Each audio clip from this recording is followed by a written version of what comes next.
It's the Judge John Hodgman podcast. I'm bailiff Jesse Thorne. With me is Judge John Hodgman. This week's episode was recorded live in Ann Arbor, Michigan. This is the first and only time we have ever recorded Judge John Hodgman at a library, in a library. I hope it's not the last, because talk about the epicenter of the Judge John Hodgman audience, librarians and library patrons. They definitely showed up for us in Ann Arbor at that wonderful library that was so kind to host us. We put on a great show right in front of the graphic novel section, and I think you're going to hear what a great time it was. Judge Hodgman, we had a really important correction on the Maximum Fun subreddit recently. That's r/Maximum Fun. Yeah. Not all of our listeners are librarians. Several mentioned they are library support workers. Okay, got it. Yeah, so they work in libraries, but they are not librarians. Whatever the case, we had a wonderful time in the jewel in the crown of Michigan, Ann Arbor, and can't wait to go back. But until then, you get to go back in time with us and listen to this incredible live show that we performed right there at the Ann Arbor Downtown District Library. People of Ann Arbor, you asked us for live justice, and we came to deliver it. The court of Judge John Hodgman is now in session.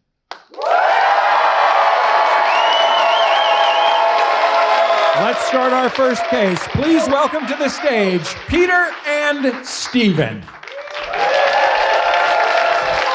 Peter says he is Stephen's mentor and life coach. He hired Stephen 13 years ago in Virginia. Now they both live in the same Midwestern city. Peter says Stephen followed him here. Peter says that's wrong. He makes his own decisions because he is a real grown-up boy. Who's right, who's wrong, only one can decide. Please rise as Judge John Hodgman enters the courtroom. Welcome, Peter and Stephen. Thank you for being here. Who seeks justice in my fake court? I do. You are Peter? Yes, I am. Peter, let's get this out of the way. You say that Stephen followed you from where you met, which was where? Charlottesville, Virginia. Charlottesville, Virginia. Followed you here to the Midwest, but not here to Ann Arbor, correct? Not here to Ann Arbor. And no, where do you both live? We both live in Columbus, Ohio. Oh, wow. Stephen, you could have stayed home and avoided all of this. And yet he followed me. Yeah, you followed Peter here. I drove him here. Okay, well, fair enough. But he's the one who's seeking justice. You agreed to be here to have this fight. What is your beef with your old boss?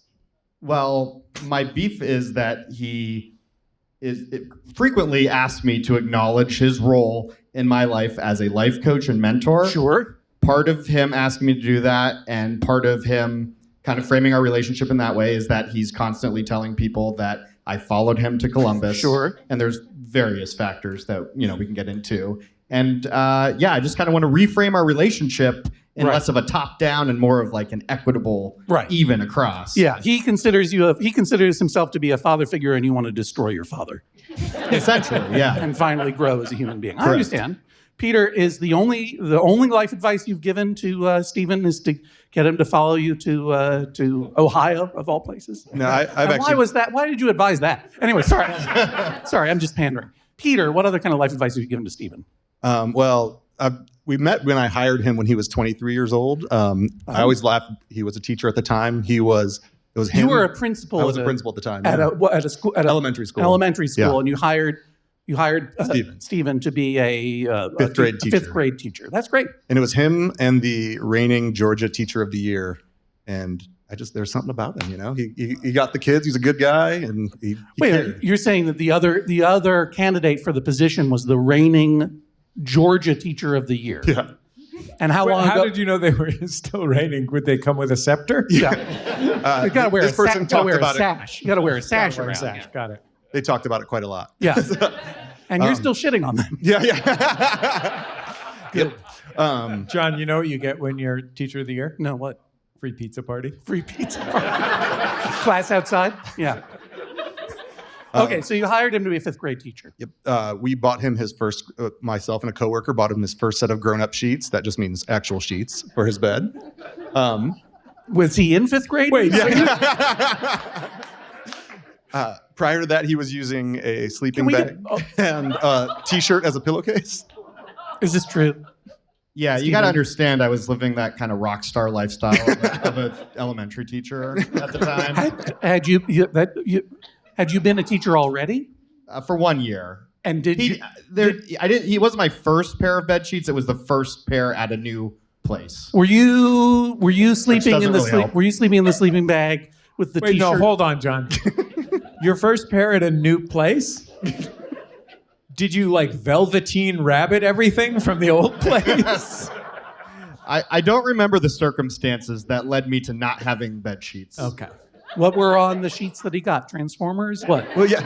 So actually, we were going to purchase him ones like that, but we decided he's a big boy now, and we got him just some plain sheets that looked adultish. We thought that was the best way to actually be nice. When you were sleeping in your sleeping bag, was it under your desk in your classroom? It was in the basement I was living in at the time. Okay, fair enough. And was that you bought him some new sheets, or you convinced him to buy some new sheets? What about his head? We actually purchased the sheets. We convinced him to shave his head entirely. And before that, there was some hair, and it took some years off his life. He's the strapping man he is today, but you know. May I ask how old you are? I'm 36. Well, you look terrific. Thank you. I don't know what. I mean, I notice you still are completely shaven on your head. Correct. And I would like to add that when he says he like convinced me and he's framing it like a father, what he means is he berated me constantly until I decided shaving it was the move. He was your principal, commenting on your personal and physical appearance. Did it ever occur to you that you could sue him into oblivion? Not until right now. Yeah. It was on the rubric, so yeah. Oh, okay. Stephen, did Peter give you good advice? Oh, absolutely. Like, yeah. I can't argue that. The shaving the head was great, for sure. Right. Yeah. Sheets are pretty good too, right? Yeah, absolutely. Let me ask you this question. I mean, do you still use sheets? I do. Seems like case closed. Yeah. Case closed, Jesse. Still uses sheets. What are you talking about? Percale, sateen, what, flannel, washed flannel? Oxford. What kind of sheets do you have? Do you even know? I don't know. Oh, really? Why? Because Peter's still buying them for you? Peter, why did you move to Columbus, Ohio? I actually grew up outside of Cleveland, so when our kids became school-aged, it was time to come back closer to family. We were an hour from the in-laws, hour from my family. Did you come to the Thurber Prize event where I lost? No, but I remember when you were here for that, and we didn't make it. But I'm glad. I wish I had skipped it too. Yeah. Stephen, did you follow him to Columbus? Yes or no? In the sense that, yes, he moved to Columbus, and then less than a year later, I moved there, yes. How did it come to pass? Because I have family that lives there. My sister-in-law lives in Weird coincidence. Mm-hmm. Okay. But then you wanted to change. You're telling me it had nothing to do with the fact that Peter was already there. It was a lovely circumstance surrounding my move to Columbus, but it wasn't the reason why. Right. Okay. And do you work together now? We do. We still work together. I was one of his references. In a school, presumably? Yes. Well, thank you for being teachers, by the way. That's terrific. And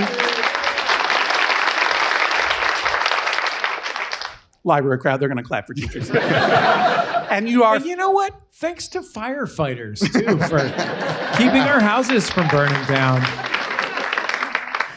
And your friends... And moms. But that's it.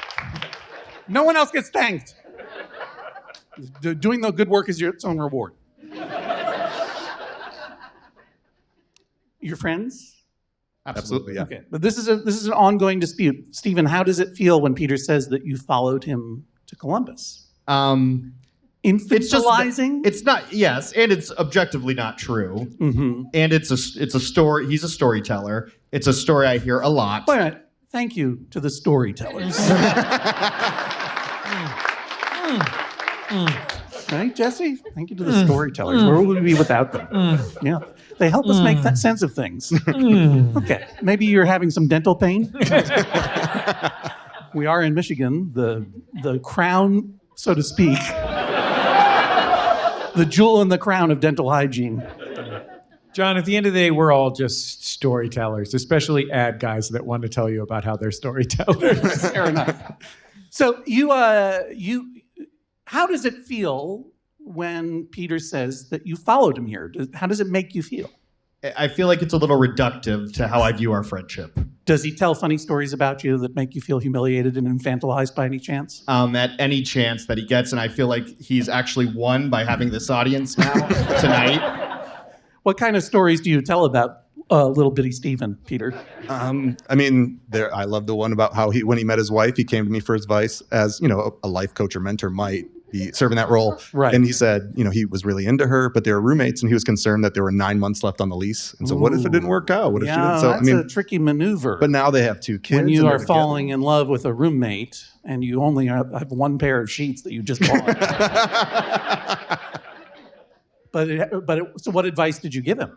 I told him to go for it. If he really was into her, let's go for it. And it's turned out amazing. He has an awesome wife and an awesome kids. And that's so awesome. You're married now. You have 2 kids. I am, yeah. But you no longer live together. Weird. No. Still cohabitating then? We are. Good job. So, Stephen, that's a lovely story to tell. How does this affect you? It's maybe the frequency of which the stories are told, coupled with the who he's telling them to. And it often requires me professionally to kind of maybe backtrack and say okay, yeah, that's a funny story, haha. I actually moved here for adult reasons. The story that he told about you meeting your wife is not a funny story. Oh, no. Correct. The story that he told about you following him to Columbus is actually, honestly, not a great story. Not very funny. I mean, is there any other story that he tells about you, or is this about? Oh no, there's a lot more. Well, give me an example that would make him look bad. There's one time we were running this race where you have to do obstacles. It was maybe, I don't know, a 5-mile race. Oh, you're runners. Is that not obvious? I know this. You look like one of the fastest 5th grade teachers in the land. I think it's fair to say. And I cramped up pretty bad at the end, and he had to carry me across the finish line. So that's a story he tells. I'd like to add that he had a shorts malfunction, so he was also just in his underwear at this point. So.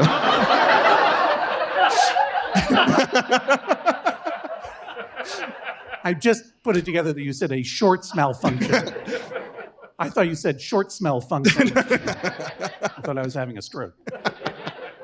Was there something cute on his undie pants? They matched the sheets, so it was. Yeah, right. Is it infantilizing to you when he tells you when he tells these stories to others? I love the jokes. I love the self-deprecating humor. I like to tell them, but sometimes in the professional setting, it is a little. Do you feel it undermines you professionally? So occasionally. Has he ever told one of these stories in front of the 10-year-olds? Probably. Do you have difficulty acknowledging, Peter, that Stephen is a grown-up man now? No, not at all. As we actually talked about this before, he's an awesome guy. Love him as a friend. We both love the banter we get to give each other. And again, as a life coach and mentor, I got to teach him that. I've got to help, guide that for him. Do you feel you need to keep him in his place by telling these stories? That might be my only hope. He's really, like I said, he's a great dude. So yeah, well, have you asked him to stop telling the stories before, Stephen? Before now? Not really. I think I have asked that I not acknowledge him publicly as my mentor. You don't want to acknowledge him as your mentor. Not in most settings. Yeah. I thought tonight was the right setting, but I don't know. Have you not asked in the past because you're afraid Daddy will be mad with you?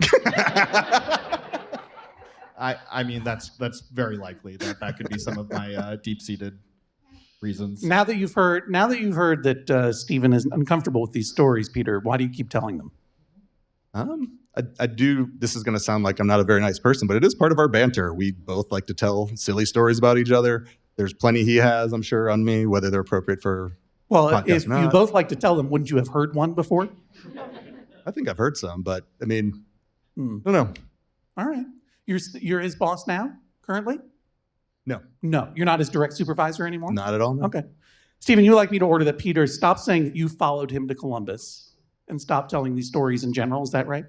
Not in general. Maybe just be a little bit more prudent about the setting. And he wants me to acknowledge that I'm his life coach. I would just like him to acknowledge that it's really awesome that our life circumstances brought us back to the same place and we have this great friendship. I agree. That is my order to you as well. Say it. He didn't follow me to Columbus. He didn't follow me to Columbus. And No one should follow me to Columbus. Nobody should follow me to Columbus. Who on their right mind would follow anyone to Columbus? This is the sound of a gap. Thank you, Peter and Stephen. Please welcome to the stage Eva and Glenn. Eva and Glenn to the stage, please. What's going on with Eva and Glenn, Jesse? Eva and Glenn are longtime friends who used to work together at a law firm. Eva says she's now a recovering attorney. She also says that Glenn owes her a cruise. But Glenn says Eva's gone overboard. Judge Hodgman, you may proceed. I wrote that joke. He wrote that. John wrote that in. Eva's gone overboard. Yeah. Just a little bit overboard in her demanding of a cruise. It says went overboard. Then right here next to it in italics, it says no alts. No, yeah, don't improvise. Yeah. Read as written. Hello, Eva, do you seek justice in my fake court, yes or no? Yes, And you used to work with Glenn, that's true. but your relationship used to be different, or there was a personal relationship as well. Can you explain? Yes. Originally, we were colleagues who worked together in the same firm. And as we worked together and got to know each other better, we started to become friends. And then we ended up hanging out outside of the office, and we've been good friends for 19 years now. And you got to know his family to a certain degree? Absolutely. And just as a friend? Yes. Right. Mm-hmm. But did Glenn ever represent that your relationship was different to his own Yeah, family? absolutely did. What- Multiple times. How would that misrepresentation take shape? Well, when we were colleagues, Glenn had not yet come out to me, and in fact was not out at all. And so he used me as a beard with his family without my knowledge or consent. Glenn, did you tell your family that Eva was your girlfriend? I did say a woman named Eva was my girlfriend, yes. You're clearly still a practicing attorney. Might not have necessarily been this Eva, but Eva. That's correct. An Eva, I An suppose I Eva. should say. An Eva? Okay. Right, and Eva was. And how long did your family believe that you had a girlfriend named An Eva? And Eva, probably a good, maybe 2 years. Very quick 2 years, maybe a year and a half. That's 2 cruises, Your Honor. Well, all right. Tell me about the cruises. Now, Right. you go on an annual cruise with your family. Is that correct, Glenn? Well, at the time, my stepmom's mother paid for the entire family and our legitimate significant others. You mean your non-fictional significant others? Right. Right. To take a cruise. And, well, I went solo because I didn't honestly have a legitimate. Did your family invite you to invite An Eva? They did. And- And Eva, but I didn't have a true Eva, so there was no. I am the only Eva. Right. So Let me ask you this, counselor. Did your family believe that this Eva was the Eva? Possibly. Maybe. I think that may have been the case. Look. I can't really recall if she met them after coming out prior. It could have been post. Your mother loves me. Right. I think it probably was post coming out, but. That's irrelevant. Right. Was there a reason that you didn't want to bring this Eva on the cruise? Those stateroom cabins are really small Sure. and stuffy, especially if in the inside room, maybe, which Yeah. back then I may have. But Eva I could don't- have brought her own sleeping bag and a Right. t-shirt for a pillow. I just don't think that sleeping in a little cabin like that for a week would be on either of our bucket lists. Would have been nice to have the choice. Right. Yeah, but I mean, Eva, you have to acknowledge that Glenn, at this time, your friend, was struggling with acknowledging his own truth. both Sure, to whatever. himself. Glenn, would it be reasonable to say that you were willing to lead your family on to a certain extent to say, yes, I have a girlfriend named Eva, and it might be that one over there, but to actually bring her on to the cruise would be a level of deception that made you feel uncomfortable. Exactly. Okay. That would have been But beyond. then you did acknowledge your own truth to yourself and to your family, and congratulations for that. Oh, thanks. And do you have a significant other now? Yes, my Eva turned out to be a 6'3" guy named Mike. Mike. Is Mike There here? he is right Mike, there. would you please stand up and be acknowledged? Let the record reflect that Mike waved adorably. Let the record reflect that Mike is a snack. So I ask you this, counselor, has Mike ever been on a cruise? He has been on several cruises, yes. Jacques Cruz. It had to be done, Jesse. It had to be done. No alts. No alts. Even though we've made that joke before. No alts. Came up. Your Honor, We had to do it. Oh, yes. Hi. if I could contribute, You may. did speak with Mike briefly prior to us coming up here to ask just how many cruises he has been on with Glenn, Oh, interesting. and he estimated 15. Now, Are these all family cruises or no, maybe some? No. The vast majority are non-family cruises. My stepmom's got me into cruises and got Mike into cruises, and we just like them. So we take a lot of cruises. So we take quite a few, and they come in. Where do you go? Do you have a preferred line? Oh God, yeah, we like Norwegian Cruise Line. We're going to Greece next year. Sounds great. Yeah. Now these are certainly my. Yeah, Eva, have you ever been to Greece? No, Okay, I'd next love to question. go. Glenn, where else have you gone? Oh well, we Barcelona, but Eva, we you ever of been course to do the Barcelona? usual. I have Barcelona? not. No? No. No, on Barcelona. I don't even know to do the TH legitimately. No, I'm. Barcelona, yeah. Yeah. Oh well, Glenn, you know. 'cause you've been there. So does Mike. So, hey, Glenn, why don't you take Eva on a cruise? I mean, she did you a solid for a period of time, right?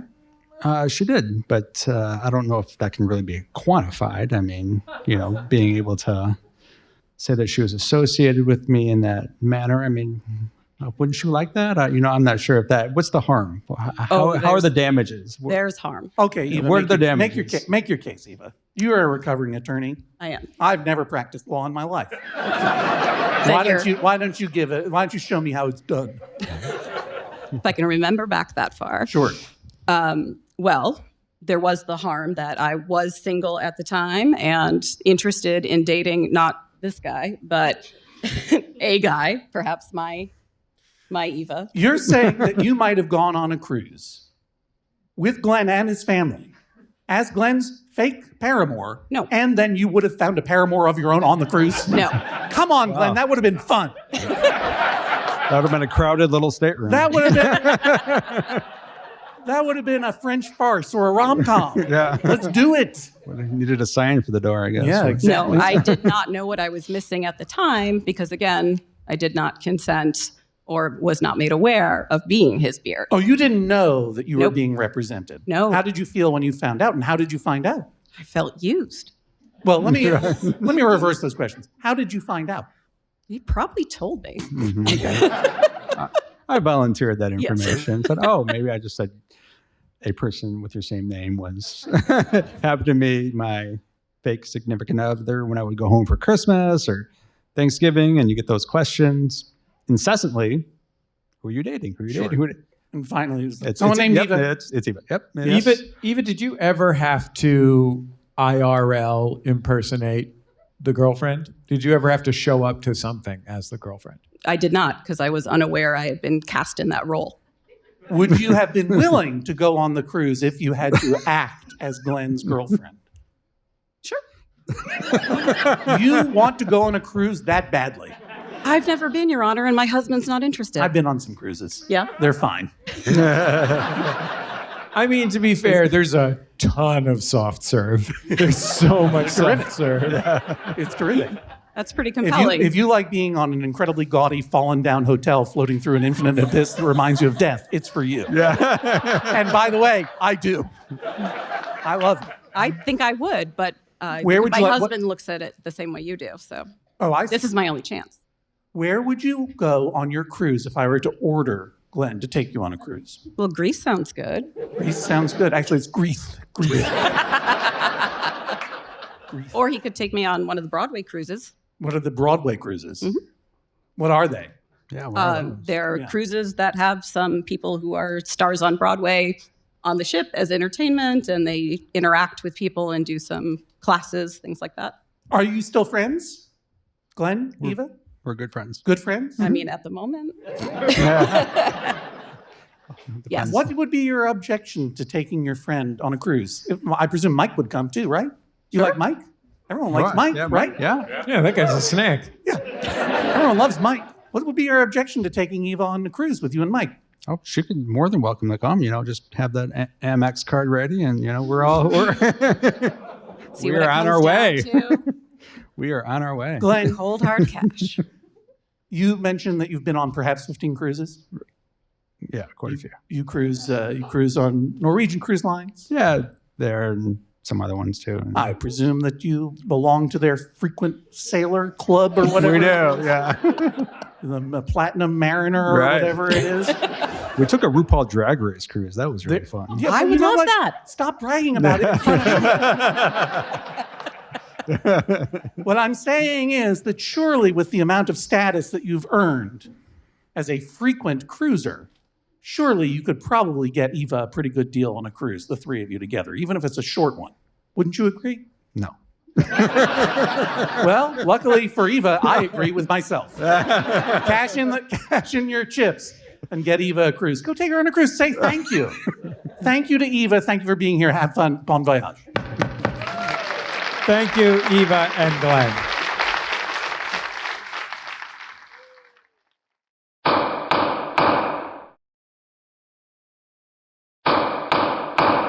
Judge John Hodgman, I know that we disappointed some Chicagoans because there was not a Chicago date on our last tour. It just didn't fit into the We couldn't schedule. get it in. The right venue wasn't available. It just happens sometimes. But We love Chicago. It's my kind of town. But I have good news for all you Chicagoans and those in the Chicago area. Very, very shortly on April 11th, I am bringing my other comedy podcast, Jordan Jesse Go, to Chicago in the wonderful club Sleeping Village. Jordan and I will be doing all kinds of nonsense. John, I just wrote a quiz that is called Spirit Halloween Superstore Automaton, performer from The Gathering of the Juggalos, or some SH we made up. Where you have to figure out which is a music act from The Gathering of the Juggalos, which is a thing you can buy at Spirit Halloween Superstore, and which is just some nonsense I wrote. We will also be joined by two monumental podcasting celebrities. One of them is Sam Riegel from the huge podcast Critical Role and from its very successful Amazon television show. He also, John, a lot of people ask me, well, that's great. He's a very successful podcaster on Critical Role. Yeah. But did he ever play the character Phoenix Wright, Ace Attorney, in a legal simulator anime video game? And the answer is yes, he did. Okay. Yes. And then Peter Sagal is there too? Yeah, Peter Sagal from Wait, Don't Tell Me is also going to be there. And of course, from Runner's World magazine. You know him best as a columnist from Runner's World, but he's also the host of NPR's Wait, Don't Tell Me. Two princes of the land of Lincoln joining you and your best friend Jordan Morris for a night of comedy at Sleeping Village on April 11th. Jesse, I'm mad because I love Chicago and I love you guys and I wish I could be there, but I'm going to be upstate New York helping our daughter adopt a cat. So sorry. John, I'll eat a beef for you and I'll see everybody April 11th. The tickets are on sale now. You can find all of the information, MaximumFun.org/events, and I will see you April 11th. As for me, I've got nothing going on right now, but I will remind you, please go check out our friend Jean Grey's new book. It's an incredible new book called In My Remaining Years. It's funny, it's wise, it's spicy, it's hysterical. It's the book you have to go and get right away. Please, In My Remaining Years by Jean Grey. Go and get it wherever books are sold or loaned. Let's get back to the show. Ann Arbor, Michigan, are you ready for mega justice? Let's bring out our litigants. Please welcome to the stage, Callie and Nick. Tonight's case, a jewelry of your peers. Callie brings the case against her brother Nick. They both lay claim to a family heirloom, their father's very cool ring in the shape of a lion's head. The only problem is their dad is still alive. Callie says she wants the ring when their father goes, but Nick says the ring should be buried with dad. Who's right, who's wrong? Only one can decide. Please rise as Judge John Hodgman enters the courtroom and delivers an obscure cultural reference. He thought of all the things that he kept in his own pockets. Fish bones, goblin's teeth, wet shells, a bit of bat wing, a sharp stone to sharpen his fangs on, and other nasty things. He tried to think what other people kept in their pockets, and finally said, a pie hole or nothing. Wrong, said Judge John Hodgman. All guesses are wrong. Bailiff Jesse Thorne, please swear them in. Callie and Nick, please rise and raise your right hands. Do you swear to tell the truth, the whole truth, and nothing but the truth, so help you, God or whatever? Yes. Do you swear to abide by Judge John Hodgman's ruling, despite the fact that he never found his courage? Yes. Judge Hodgman, you may proceed. Callie and Nick, you may be seated for an immediate summary judgment in one of your favors. Can either of you name the piece of culture that I mostly quoted and then paraphrased at the end as I entered this courtroom? But before you guess, may I ask you a question? Are you both chewing gum? Yes. May I ask you to say yes into the microphone? Yes. Yes. Very good. Thank you.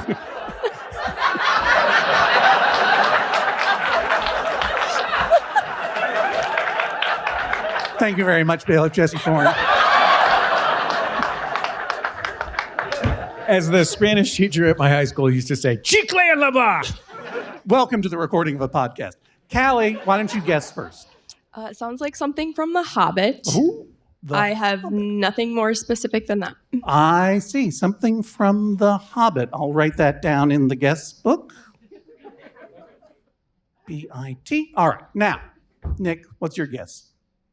My guess is that it is The Hobbit when there is a riddle competition between Smeagol and I cannot remember. I should have known you both would know Bilbo, this one. I mean, yes. it's not very obscure. And of course, it was written by J.R.R. Tolkien, a famous Ann Arborian, technically born in Ypsilanti, but did most of his living and writing right here in Ann Arbor, Michigan, staying frequently at the Campus Inn, now the Graduate. Local humor. Can either of you name the name of the chapter that it comes from? I cannot. I'm going to say 13. All guesses are wrong. Riddles in the Dark was the name of the chapter, and that is, of course, when Gollum, Smeagol, as you rightly pointed out, Nick, challenged Bilbo Baggins to a game of riddles because he coveted the ring that Bilbo Baggins had found and had put in his pocket, much like one of you or both of you covet the ring that belongs to your dad. Callie, you seek justice in this court? I certainly do. Tell me about this ring. This ring was given to my father by his father. It's a gold lion head, and both eyes are pearls, and the mouth is a ruby. That sounds hot as hell. Yes. That sounds like it would be my precious, too. Yes. We have a photo of it, do we not, Jennifer Marmer? Yeah. Ooh. And did he get it at Schifrin Willens, a famous jeweler in Apparently. Detroit? Yeah, wow. Yep. That's a really cool ring for sure. And you say in the mouth there's a ruby. Oh, I see it there, a Yes. ruby, yeah. Yep. Like his little tongue, like when cats forget to put their tongues back in their mouths. My favorite thing, those dumb cats. Thank you very much. We can take that off. Now, Nick, it is a very, very cool ring. How long have you two been fighting over it? Your brother and sister, correct? As Yes. long as I can remember. Pretty Pretty much. Yeah, it's always just been like the who's going to get it one day, so to speak. You know? Right. And what does your dad have to say about it? He has chosen to remain silent and laugh in our faces whenever we try to talk about it. Why do you think... And by extension, laugh in the face of death.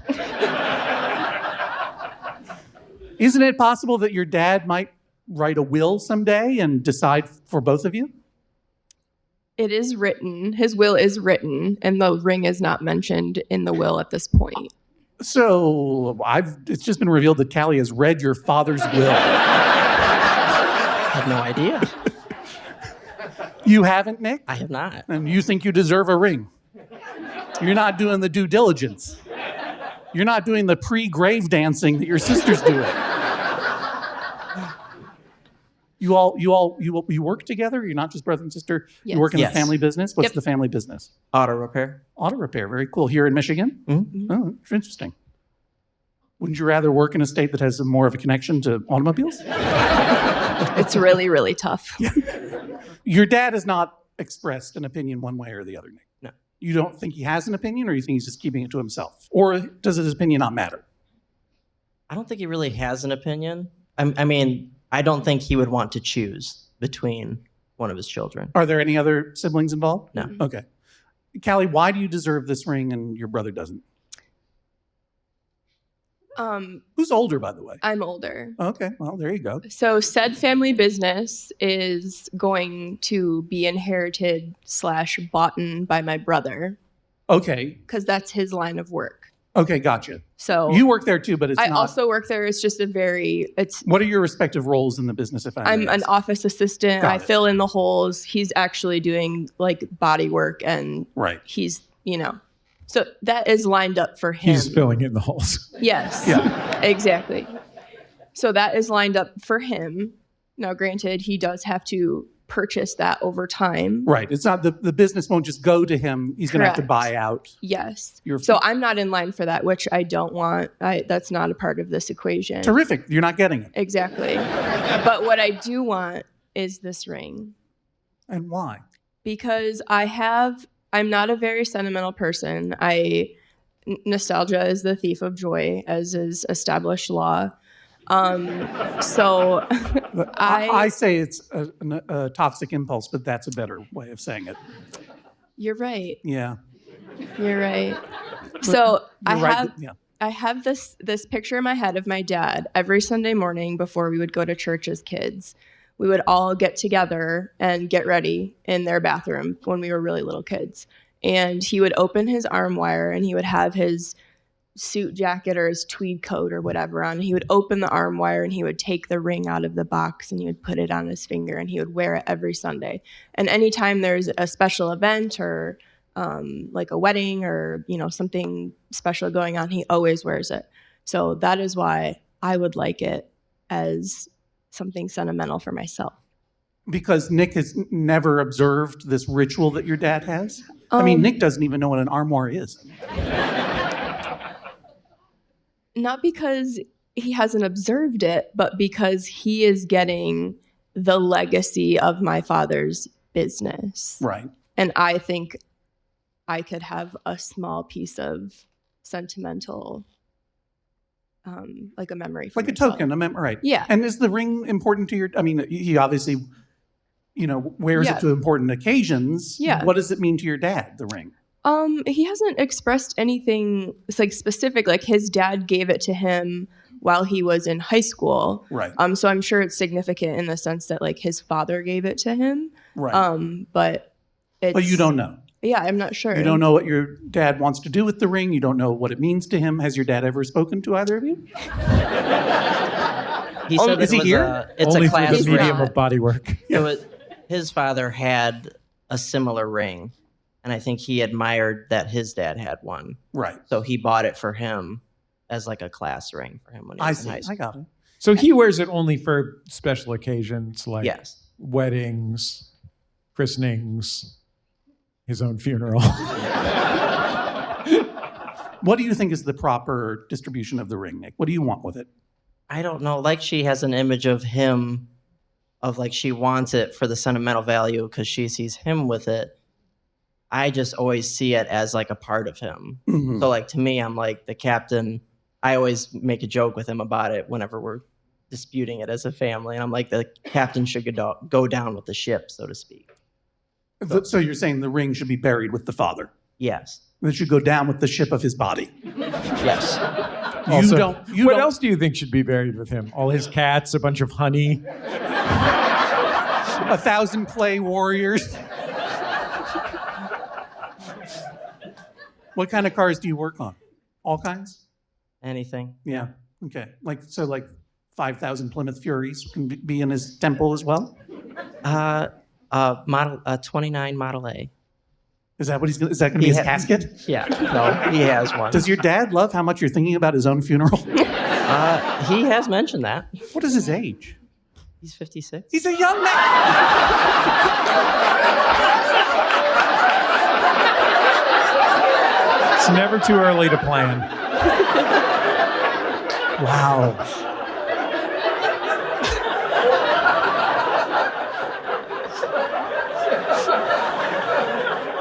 Didn't think. By the way, John, nice ring. No wonder he's not taking you seriously. He's probably going to outlive all of us. So you don't want the ring, Nick. You want the ring to go into the earth with your dad. I'm not opposed to like keeping it, but I was more suggesting that so that there would be no like dispute between us. Like, You actually suggested to our producer, Jennifer Marmer, a compromise of some kind. I did, What would that consist of? like a casting of the ring. Make a So that- duplicate, like take the ring, Mhm. have a cast taken, Mhm. and make new ones. Correct, so that we could both have a piece of the legacy, so to speak. You would each have a copy of the ring. Mhm. Why is that unsatisfactory to you, Callie? It's just not the real thing. Yeah, that's true. Yeah. John, you of all people, a graduate of Yale, know about the progression of the simulacrum. Yeah, that's true. Yeah, art in the age of mechanical reproduction. I understand the aura of the authentic. Thank you, Walter Benjamin.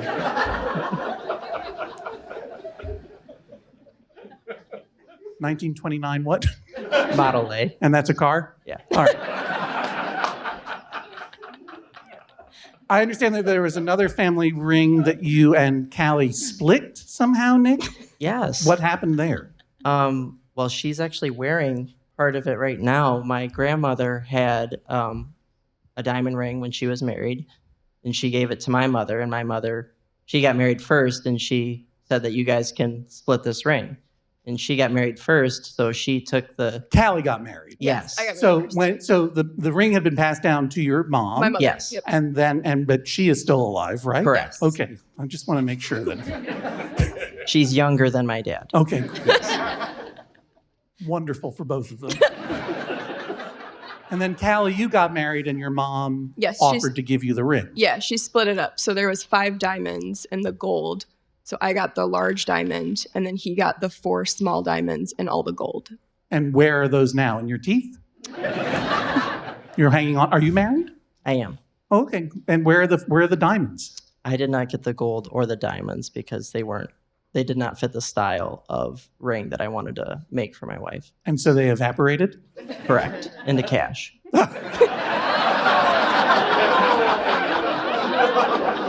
Can't be sentimental in the auto repair business, can we? Everything comes to an end. Some things you just can't repair. Ultimately, you have to turn it in for cash, trade-in value. How did you feel when your brother sold half of your mom's wedding ring? It's a personal choice. I think this just goes to show that he doesn't value sentimental objects like I do. All right, fair. And is this ring splittable? The lion head, no. No. No. You can't pry that ruby out of its mouth. You can't gouge out its diamond eyes. No, then Preferably you'd have to not. deal You with the take- curse of the pharaoh. Yeah, but Nick could cash in those diamonds for some money. When do you want the ring to come down to you, Callie? After your father passes away or sooner? Whenever the time is right. If he wants to part with it before he passes, amazing. If not, after he passes is great.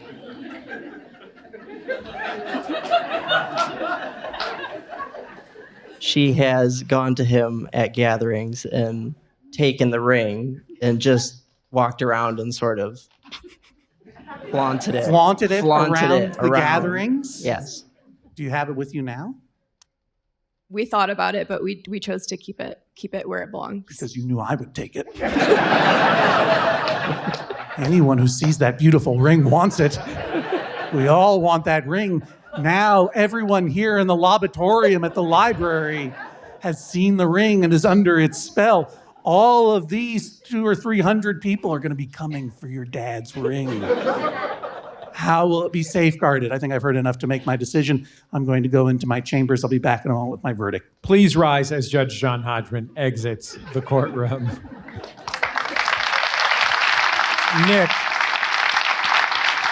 Nick, how are you feeling about your chances right now? We'll see what happens. I don't know. It's admirably. You're like, I don't know. I didn't have anything better to do, so. Callie, how are you feeling?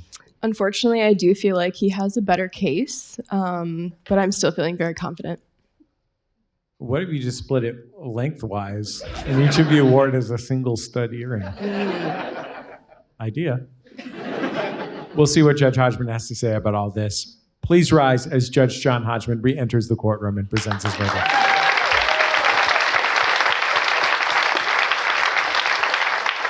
Some time ago in my neighborhood in Brooklyn, New York, I went into a coffee shop, and there was a young barista there, and the barista was wearing overalls, among other clothes. And I know that everyone enjoys jokes, Jesse. Yeah. People love jokes. Jokes and humor. So I said to this young person, I'll have this coffee, please. And by the way, you deserve an award in the category of overall excellence. Everybody loves jokes. And the young barista said to me, nice dad joke. A term I had never heard before. He said to me, nice dad joke. And that's how I died. I wasn't even 50 years old. It can happen. You can die young. And honestly, as someone who has a parent who died relatively young, you don't want to wish for a premature death of a parent, someone that you care about and that you love, just to get their cool ring anyway.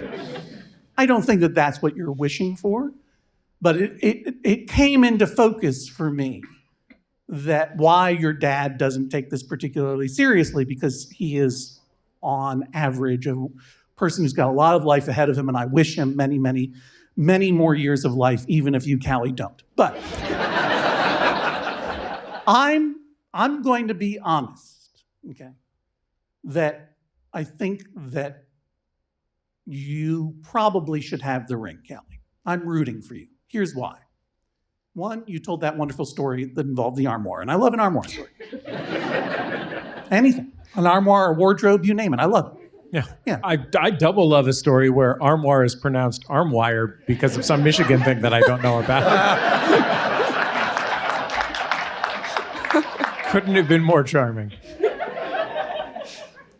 And Nick took his half of the legacy from your shared mother and sold it for cash, which is a reasonable thing to do. But I think that you made your case very strongly that Nick has a different understanding of sentiment when it comes to things. And, what he has an understanding of is he wants to honor his dad, and that his dad should take this treasure with him into the dirt, or perhaps afterlife, if you believe in such a thing.